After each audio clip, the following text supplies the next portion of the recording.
Morning class fifth. We have studied in our last chapter, now in our last class about the classification of temperature zones. So these are the equatorial forest, temperate grassland, hot deserts, and frigid zones. And now we will read about the details of equatorial forest.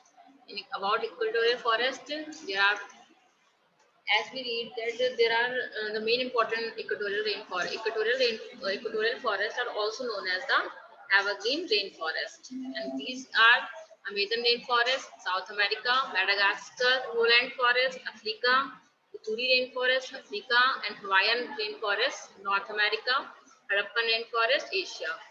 We have studied about that. Huh?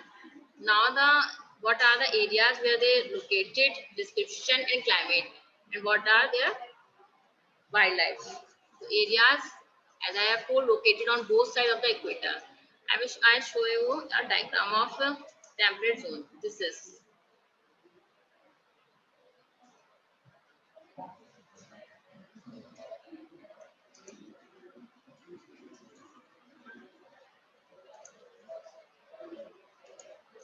just now class. Are you getting this picture? Raise your hand, class.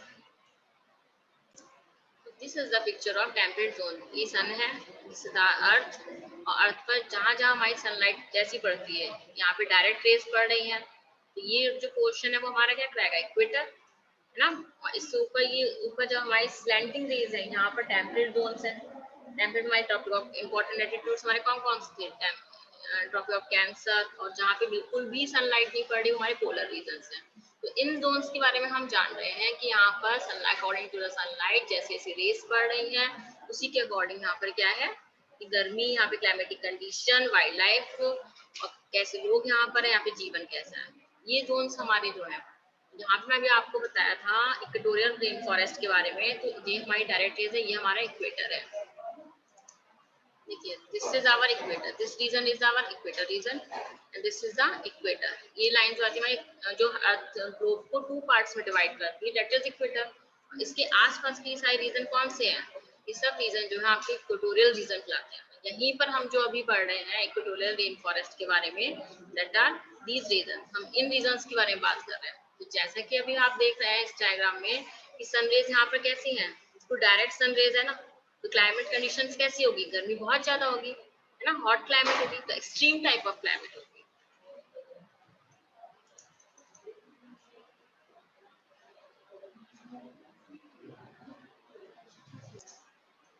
तो description, तो area जो है वो torrid zone के आस equator के पास में जो हमारा क्या कहलाता है, टॉरिड जोन कहलाता है. इसके अलावा इन फॉरेस्ट को हम क्या बोलते हैं, एवरग्रीन फॉरेस्ट कहलाते हैं. और इसके अलावा all also called tropical rain forest, क्योंकि ट्रॉपिक्स के पास में. Then climate, very hot climate with very little variation in temperature. क्योंकि सनलाइट बिल्कुल डायरेक्ट पड़ती है, तो इसलिए यहाँ पे क्लाइमेट कैसी होती है, बहुत गर्मी होती है. और कभी मतलब थोड़ा बहुत उतार चढ़ाव इसमें हो जाए, अदरवाइज गर्मी.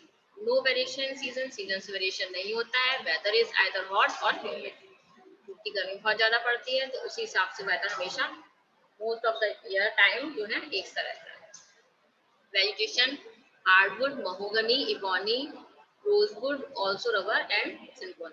ये सारे यहाँ पे वेजिटेशन मिलते हैं. ये सारे ट्रीज हैं, ऐसे ट्रीज जिनके जो है वुड ट्रंक जो होता है, ट्री ट्रंक जो होता है काफी हार्ड होता है, हार्ड लकड़ी होती है, काफी स्ट्रॉन्ग लकड़ी होती है. ऐसे ट्रीज यहाँ पे मिलते हैं और हरे भरे हमेशा.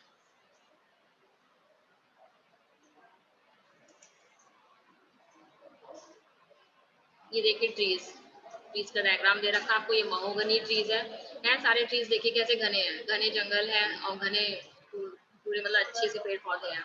इबोनी ट्रीज ये है, ये रबर प्लांट है आपका. सिंकोना ट्रीज है. सारे ऐसे ही हैं जो हॉट वेदर में ट्रीज होते हैं. वाइल्ड लाइफ यहाँ की tropical rain forest support the greatest variety of living organisms. क्योंकि इक्वेटोरियल के रेन फॉरेस्ट है, तो यहाँ पर आपका क्या होगा, अगर सब चीजें हैवी रेनफॉल है और अच्छी क्लाइमेट कंडीशन है, तो वहाँ पर जो है आपके जहाँ पे जंगल बहुत ज्यादा है, तो वहाँ पे एनिमल्स भी बहुत ज्यादा होंगे ना. तो वैरायटी ऑफ लिविंग ऑर्गेनिजम्स है. इनमें से आपके jaguar, proboscis monkey, toucan, red eye tree frog, ये सारे जो है आपके एनिमल्स. ये कुछ एनिमल्स हैं, अगर आप चाहेंगे तो गूगल पे और सर्च मार सकते हैं एनिमल्स के बारे में. Wild life of equatorial rain forest. People जो इन जंगलों में लोग रहते हैं उनको हम क्या बोलते हैं, ट्राइबल कम्युनिटीज होती हैं। उनमें उनको जो वो किस नाम से आते हैं, pygmies of Congo and the Dayaks of Borneo. देखिए ये एक पिक्चर दे रखी है आपको, ये पिग्मीज ऑफ कॉन्गो की पिक्चर है। आपने देखा होगा आदिवासी लोग, जो ट्राइब्स मतलब आदिवासी लोग जो आपके होते हैं, तो उनको हम पिग्मीज ऑफ कॉन्गो, दो तरह के ट्राइब से हम पाए जाते हैं, पिग्मीज ऑफ कॉन्गो खिलाते हैं या डैक्स ऑफ बॉर्नियो खिलाते हैं। ये पिक्चर दे रखी है आपको इनकी। Pygmies live in houses made with sticks and leaves. अब ये लोग किस तरह के हाउसेस में रहते हैं, ये लोग किस तरह के हाउसेस में रहते हैं, जो स्टिक्स और लीव से बने हुए हाउसेस होते हैं। पक्के हाउसेस तो वहाँ बनाए सकते जंगलों में, जो स्टिक्स और लीव्स के हाउसेस में बनाए हुए घरों में रहते हैं। दे आर हंटर गैदरर्स, जंगलों में रह रहे हैं तो मोस्टली पीपल जितने भी होते हैं पिग्मीज वो कैसे होते हैं, हंटर गैदरर्स होते हैं, शिकार करके अपना पेट पालते हैं। यहाँ पर हमारे जो है वर्ड्स टू नो दे रखे हैं। यहाँ पे एक वर्ड आपका है canopy and second word is hardwood. Hardwood का मैंने मतलब बताया था, यहाँ पे हार्ड और स्ट्रॉन्ग वुड, जिन ट्रीज की जो है लकड़ी बहुत स्ट्रॉन्ग होती है उसको हम हार्डवुड बोलते हैं। उसमें एग्जाम्पल में आपको महोगनी बताया गया था। ये कैनोपी है। कैनोपी क्या होती है, a kind of roof made in forest by leaves and branches of trees. देखिए ये ऊपर यहाँ पे ये दे रखा है आपको, एक ये पिक्चर दी हुई है, इसमें different layers of vegetation found in the equatorial forest. इसमें देखिए ये इमरजेंट लेयर दे रखी है सबसे ऊपर, उसके नीचे यहाँ पे कैनोपी दे रखी है, और इसके अलावा अंडर स्टोरी में आपके स्मॉल ट्रीज, श्रब्स, ट्रपान्स, क्रीपर, मीन्स यहाँ पे हर साइज के पेड़ है। और जो ऊपर आके जो ये लेयर्स होती है, तो कैनोपी भी एक तरीके की आपकी लेयर ही है। जहाँ आप घने जंगलों में जाएंगे वहाँ पे आपको हर ऊंचाई के पेड़ पौधे मिल रहे हैं। तो जो अंडर स्टोरी ट्री है वो आपकी इस लेयर में आ जाएंगे। सबसे नीचे वाला पोर्शन आपका फॉरेस्ट फ्लोर है, यानी जमीन पर जो आपकी घास वगैरह उगी है, छोटे छोटे पेड़ पौधे उगे हैं, वो आपका फॉरेस्ट फ्लोर में आ जाता है। उससे कुछ ऊंचाई पे जब आप बढ़ते हैं तो आपका क्या आता है, अंडर स्टोरी, जिसको आप स्मॉल ट्रीज होते हैं, श्रब्स होती हैं, क्रीपर्स होते हैं आपकी। और इससे ऊपर जो लेयर आती है जहाँ पे एक से पेड़ मतलब ऊंचाई एक से आती है, उनको आप बोलते हैं कैनोपी, यानी लेयर ऑफ वेजिटेशन है। इस सबसे ऊपर ऊंचे ऊंचे जो पेड़ होते हैं उनको आप बोलते हैं इमरजेंट लेयर। तो देखिए इस ये आपका यानी कैनोपी मीन्स क्या हो गया, कैनोपी मीन्स आपका हुआ a kind of roof made in forest by leaves and branches of trees, यानी पेड़ों की ब्रांचेस वगैरह से एक आसपास पेड़ होते हैं ना घने घने, वो आपस में ही जुड़ जाते हैं और वो एक लेयर बना देते हैं, इसलिए इसको जो है कैनोपी कहलाती है।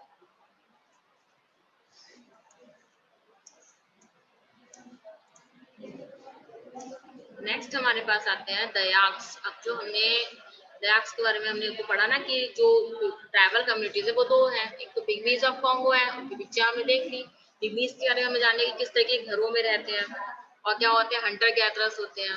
इसके अलावा दयाक्स है, दयाक्स ऑफ बॉर्नियो क्या है, the Dayak live in large communal dwellings called long houses. ये जो है देखिए ये इनके घर बने हुए हैं, जो जिन घरों में रहते हैं एक तो कम्युनिटी में रहते हैं और उनके जो घर कहलाते हैं long houses and entire community of extended families live in a long house. इतना बड़ा सा एरिया होता है। ये जो आपकी पिक्चर यहाँ पे बनी हुई है, ये देखिए दयाक लिव इन ए बेटंग, बेटंग कहलाता है घर, इस तरीके से लंब बड़ा सा बना हुआ, ऊपर हट दे दी है ना। तो ये जो रीजन है ये आप ये लॉन्ग हाउसेस हैं, जिनको हम बेटंग भी बोलते हैं, और इन्हीं में दयाक रहते हैं, सारे सब एक साथ रहते हैं अपनी फैमिलीज के संग। These long houses are also locally known as batang और lamin भी बोलते हैं। They are built on strong posts along the river banks। बने कहाँ होते हैं ये, अधिकतर कहाँ होते हैं, नदियों किनारे। ये पिक्चर देखिए, जो ये पिक्चर दे रखी है आप, दयाक कपल एंड ट्रेडिशनल क्लॉथिंग, ये दयाक पीपल की दे रखी है जो ट्राइबल कम्युनिटी है यहाँ की, और दूसरे यहाँ पर इनके जो घर बने हुए हैं जिसको हम बैटेंग और लैमिन बोलते हैं।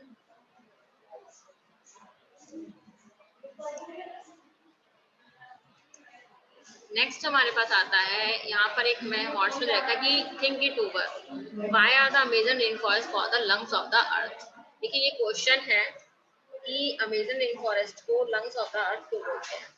तो देखिए घने जंगल, रेन फॉरेस्ट है, यहाँ पे घने जंगल है, तो जब पेड़ों से हमें क्या मिल रहा है, पेड़ों से हमें ऑक्सीजन मिल रही है, यानी हमारी अर्थ पे क्या करे, पड़े घने जंगल पाए जा रहे हैं, अच्छे पेड़ पौधे, अच्छी वाइल्ड लाइफ है, तो हमारी अर्थ पे क्या है, पेड़ हमारे इस तरीके से बहुत सारा यूजफुल है तो अमेजन रेन फॉरेस्ट फिर हमारी क्या कहलाएंगे, लंग्स ऑफ द अर्थ, यानी हमें ऑक्सीजन दे रहे हैं।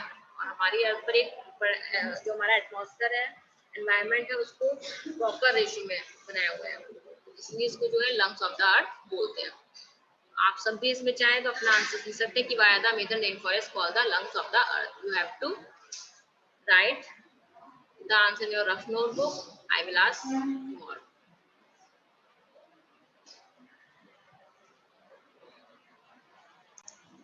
Class, this is temperate grassland. Temperate grassland description कि कहाँ पर ये ग्रासलैंड पाए जाते हैं। जैसा कि इनका नाम दे रखा है ग्रासलैंड, यानी ज्यादातर जो प्लांट्स होंगे, वेजिटेशन होगी, वो ग्रास कैटेगरी की होगी। ठीक है, areas with grasses as a dominant vegetation, ऐसा डोमिनेंट का यानी यहाँ पर भी एक अच्छी बहुशाली वेजिटेशन, यानी बहुत डोमिनेंट मींस ये अच्छी वेजिटेशन, स्ट्रॉन्ग वेजिटेशन। तो यहाँ ऐसे एरियाज जो कि जहाँ पर ग्रासेस होती है, जो भी अच्छी वेजिटेशन पाई जाती है। क्लाइमेट कंडीशन, देखिए सारे जो हम पढ़ रहे हैं, हम ये जो चैप्टर है वो life and temperate grassland temperate zones पढ़ रहे हैं। सब जगह जो क्लाइमेट कंडीशंस कैसी होंगी, तो ये जो ग्रासलैंड है यहाँ पे क्लाइमेटिक कंडीशन हमने सबके बारे में पढ़ेंगे। Cooler and drier than areas in the temperate zone, जो हमने इक्वेटोरियल वाला इससे पहले पढ़ा, वो तो इक्वेटर के पास है, तो वहाँ सनरेज बिल्कुल डायरेक्ट है, तो वहाँ पर गर्मी, वो टॉररेट जोन्स में आते हैं। लेकिन जो टेम्परेट ग्रासलैंड है, ये ऐसे एरिया है जो ऊपर टेम्परेट एरिया में पाए जाते हैं। टेम्परेट एरिया भी हमने दिखाया था, ट्रॉपिक ऑफ कैंसर और ट्रॉपिक ऑफ नॉर्थ में जाकर ट्रॉपिक ऑफ कैंसर वाला रीजन, और नीचे को आए तो आपका ट्रॉपिक ऑफ कैप्रिकॉर्न अभी लिखा।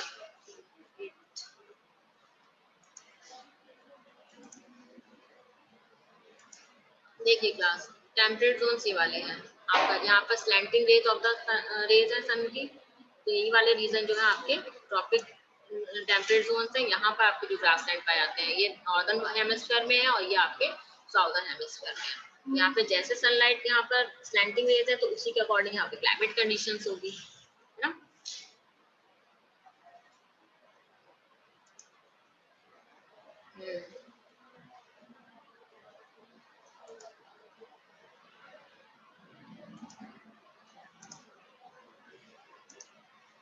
नेक्स्ट यहाँ पे हमारा आ जाता है टेम्परेट ग्रासलैंड में cooler and drier than areas in temperate zone. Temperate zone से ठंडी क्लाइमेट होती है, ठीक है। द क्लाइमेट ऑफ द, अब जो हमारे main temperate grassland in the world है वो कौन कौन से हैं। जैसे अभी हमने अमेजन रेन फॉरेस्ट के बारे में जाना था, इक्वेटोरियल रेन फॉरेस्ट के बारे में जाना था, तो हमने अलग अलग रेन फॉरेस्ट देखे थे, अलग अलग कॉन्टिनेंट में अलग अलग रेन कौन कौन से रेन फॉरेस्ट है। उसमें हमने लार्जेस्ट रेन फॉरेस्ट जो थे वो हमारे अमेजन रेन फॉरेस्ट है। इसी तरीके से जो हमारे ग्रासलैंड है वो भी अलग अलग एरियाज में अलग अलग कॉन्टिनेंट में अलग अलग नेम से जाने जाते हैं, जिसमें हमारा सबसे पहले है पैम्पास। पैम्पास जो टेम्परेट ग्रासलैंड है और कौन से कॉन्टिनेंट में है, South America. Next one is the prairies. Prairies हमारे नॉर्थ अमेरिका कॉन्टिनेंट में जो टेम्परेट ग्रासलैंड है, that is known as the prairies. And Eurasia, Eurasia means Europe and Asia. Europe and Asia continent में जो temperate grasslands होते हैं, that are known by the name steppes. ना fourth one is the veldts in Africa continent and downs in Australia continent.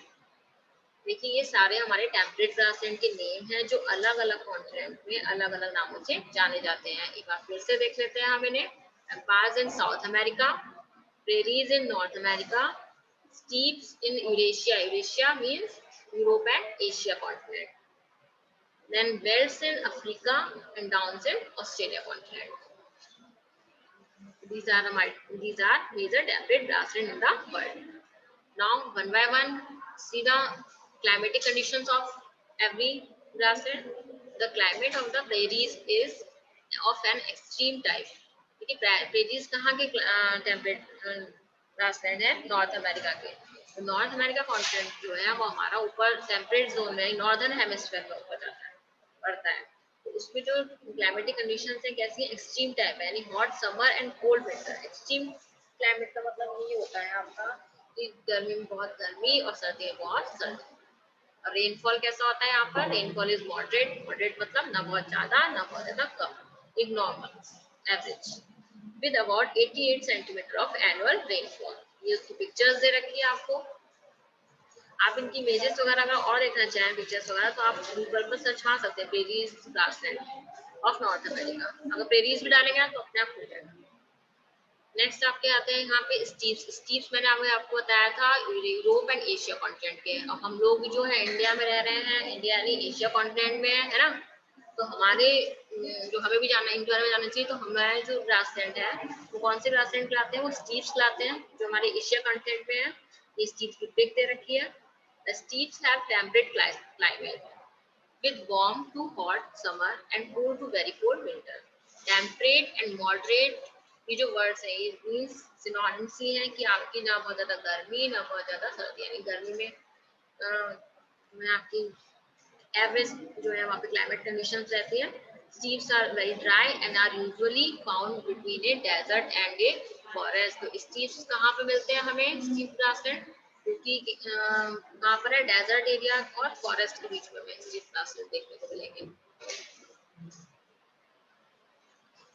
Next one is the climate in the pampas. Pampas हमने जो पढ़े थे वो हमारे पैम्पास south America continent की थी।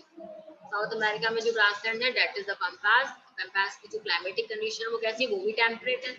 कि हम टेम्परेट ग्रासलैंड के बारे में पढ़े तो सबकी क्लाइमेटिक कंडीशंस कैसी होंगी, temperate. While summers are humid and warm, winters are mostly mild. However, frequent cold winds occur here. कभी-कभी बस ये होता है कि सर्दी में जब सर्दी पड़े तो ठंडी हवाएं सर्द हवाएं चलने लग जाती है, अक्सर चलती है। The amount of rainfall varies throughout the year. और रेनफॉल जो है कोई परमानेंट नहीं, कभी ज्यादा भी हो गया कभी कम भी हो गया, मतलब कम वाला होता रहता है कि कभी ज्यादा हो गया कभी कम हो गया कभी नॉर्मल हो गया, इस तरीके की बारिश यहाँ पर है। नेक्स्ट हमारे आते हैं downs. The downs experiences moderate climate with downs जो हमारी कहाँ के ग्रासलैंड है, ऑस्ट्रेलिया के है ना, ऑस्ट्रेलिया के हैं। और इनकी जो क्लाइमेट कंडीशन कैसी है, मॉडरेट यानी टेम्परेट ही है, with maximum summer temperatures ranging from 28 degree Celsius to 35 degree Celsius. देखिए 28 डिग्री सेल्सियस से 35 डिग्री यानी एवरेज ही हो गया है ना, ये समर टेम्परेचर रहता है। And the winter temperatures range from 10 degree Celsius to 20 degree Celsius के बीच में। The region receives adequate rainfall throughout the year. और जो बारिश है यहाँ पर कैसी होती है, अच्छी, पर्याप्त, मतलब ठीक है, इनफ कह सकते हैं हम, है ना, इतनी रेनफॉल होता है। नेक्स्ट हमारे जो है यहाँ पर, अब यहाँ पे उन्होंने बता दिया हमारे वाइल्ड लाइफ के बारे में।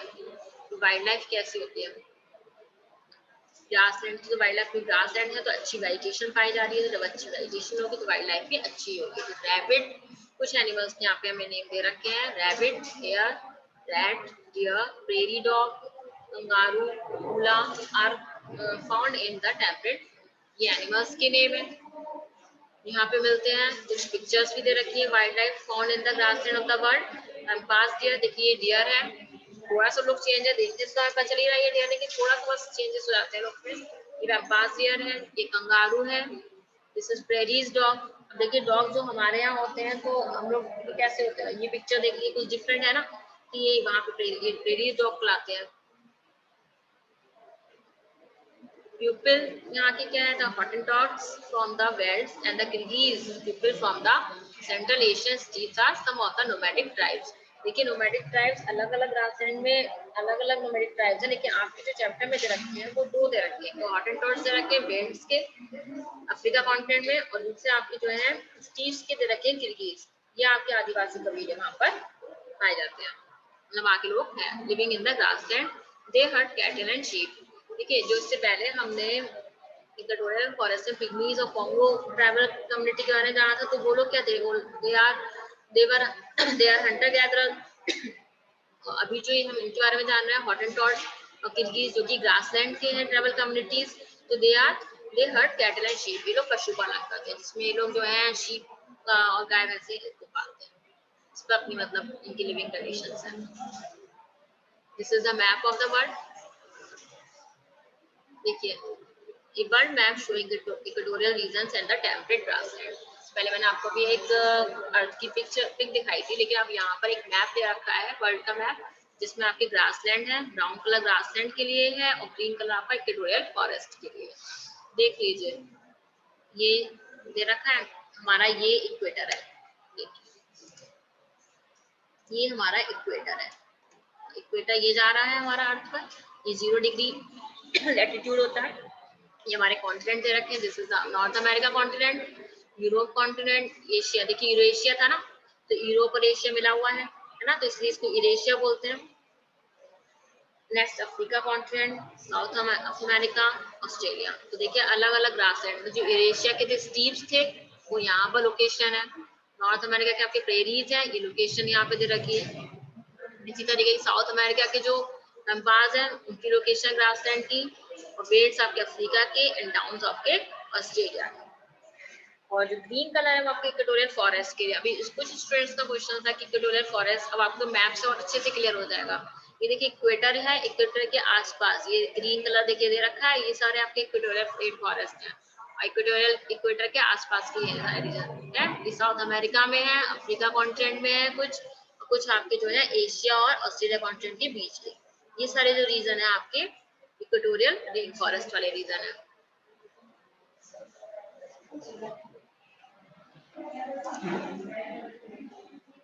This is the map of world map showing equatorial region and temperate grassland. Next, so for today class, it is enough for today. We will study about hot deserts in our next class. Thank you for today. Thanks.